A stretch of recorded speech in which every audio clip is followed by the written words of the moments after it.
The millions of people who visit the Cape Cod National Seashore each year treasure the beauty of the landscape.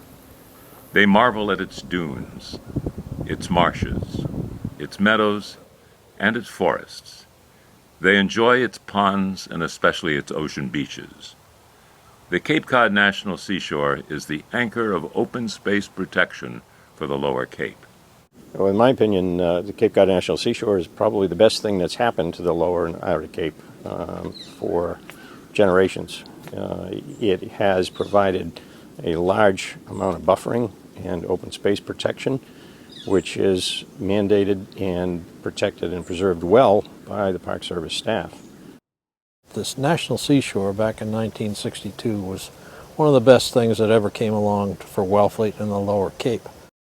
Most visitors assume that the federal government protects all of the land within the National Seashore, but this is not true. Well, the map shows Cape Cod National Seashore, and I'm the superintendent, George Price, and when you see the green on the map, a lot of people are impressed by how much property that is actually in the boundary. Almost 44,000 acres was set aside by Congress with the legislation in 1961. However, when you take a look at that, it's a little bit misleading because only about 27,000 of those acres is actually owned in fee by the federal government. So the rest is either owned by the municipalities or by private owners or by others. And it was really one of the first attempts by the federal government with the National Park Service to really form a partnership, if you will, to try to set aside an area that would have the same values of the more traditional national parks you see out west. So the Cape Cod National Seashore was different from the start. This unique partnership includes the National Park Service and 6 town governments, but also the 600 remaining private landowners within the park. They have worked together for the first 50 years, homeowners preserving the park's integrity and the Park Service respecting their privacy. But threats have recently emerged. As real estate values have skyrocketed, some landowners have ignored the park's ethic of living lightly on the land. They are building new homes on vacant lots in the seashore. They are demolishing small cottages in favor of large mansions. Will the integrity of the National Seashore be undone by these efforts?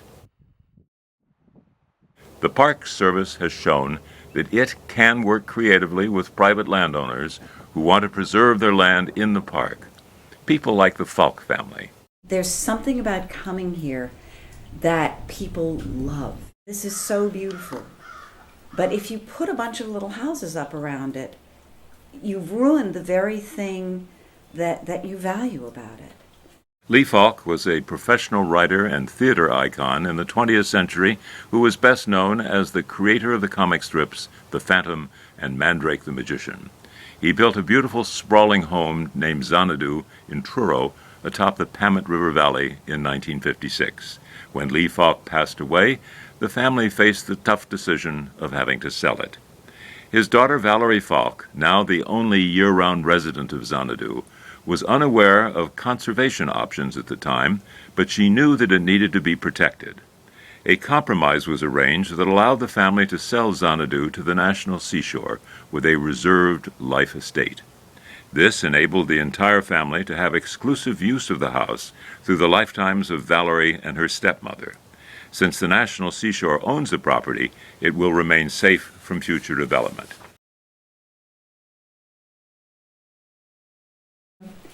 They were wonderful. They were very respectful and understanding.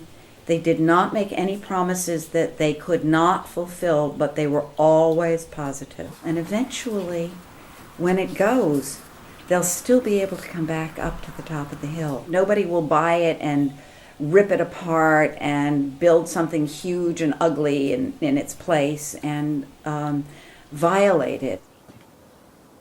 Valerie Falk was referred to the Park Service by her friend on the Truro Conservation Trust. Each community has a nonprofit land trust that works privately with landowners in designing conservation and tax benefit strategies to help them preserve their property. The fact that other properties are not entirely protected within the seashore dovetails well with private land trusts in the surrounding towns. The Eastham Conservation Foundation was established in the late 70s, and we've had the opportunity to work cooperatively with the Park Service to attempt to augment that protection status. So the ability to work with land trusts as a non-government agency really provides a lot more flexibility than we might have as a federal organization.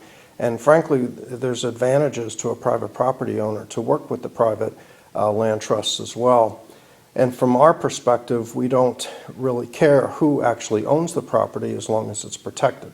One of the important points that we in the trust are after is to preserve the most open space we can because of the habitat that it provides and because of all the natural settings that the citizens, both two-legged and four-legged, get to enjoy here.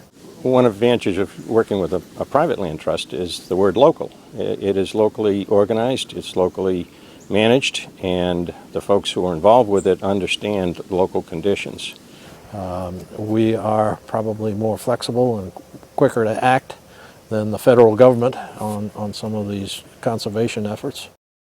The land trusts also offer advice in designing conservation plans to produce valuable tax benefits for landowners. There are several tax advantages available to families who participate in conservation planning, and in combination, these tax benefits may satisfy the family's financial needs as well as preserve the property that they want to see protected. There have been several examples in recent years of landowners working to preserve property within the National Seashore, including donations of beach and dune and marsh in the Coast Guard beach system in Eastham, reserve life estates in Truro, donations of conservation restrictions in Wellfleet, and purchases of conservation restrictions in North Truro. And all of these examples have generated important tax benefits as well as cash sometimes for families. The owners of one small property in Wellfleet enjoyed several different tax benefits for their gift of land. Artists Peter and Gloria Watts moved into their small Cape cottage in the Wellfleet woods in 1970. Pamet Point Road runs east and west across the valley floor between two steep ridges arched by tall oak trees. Across from their home was a 2-acre forest parcel that they owned. Because the lot's creation in 1949 predated the seashore zoning law, it was a separate building lot, but the Watts chose never to put a house on it. I've always felt that it was a privilege to live in the park. With privilege comes responsibility, and the responsibility is to maintain the park without overdevelopment.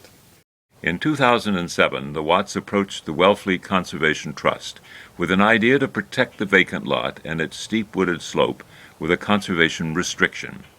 The Watts received a federal income tax deduction equal to the difference between the lot's value as a house lot and its value as a conservation lot, about a 90% reduction.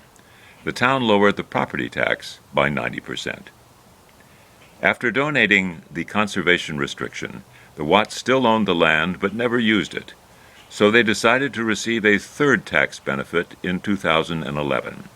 They became one of the first landowners on Cape Cod to receive a state tax credit. They donated the land outright to the Wellfleet Conservation Trust. So in combination, income tax, property tax, estate tax, these are all benefits available to landowners who want to participate. The tax breaks were very advantageous to us, and I certainly think other people should do the same thing. In the end, there will never be enough federal dollars or tax incentives to preserve the land within the Cape Cod National Seashore still under private ownership. We must rely on the goodwill of private families entrusted with the privilege of being able to live in the park to do the right thing, to inhabit this national seashore with respect for its rural charm and beauty. There's an old saying that to whom much is given, much is expected in return. And the National Seashore provides so much for people who are privileged enough to live in it. The beauty of the landscape, the history of the area.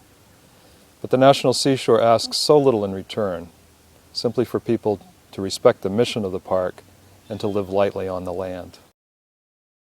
But this is, it's magic. And I think from our point of view, where our kids will get this. And our grandkids. we would like it to be like it is. And that's why we gave that land.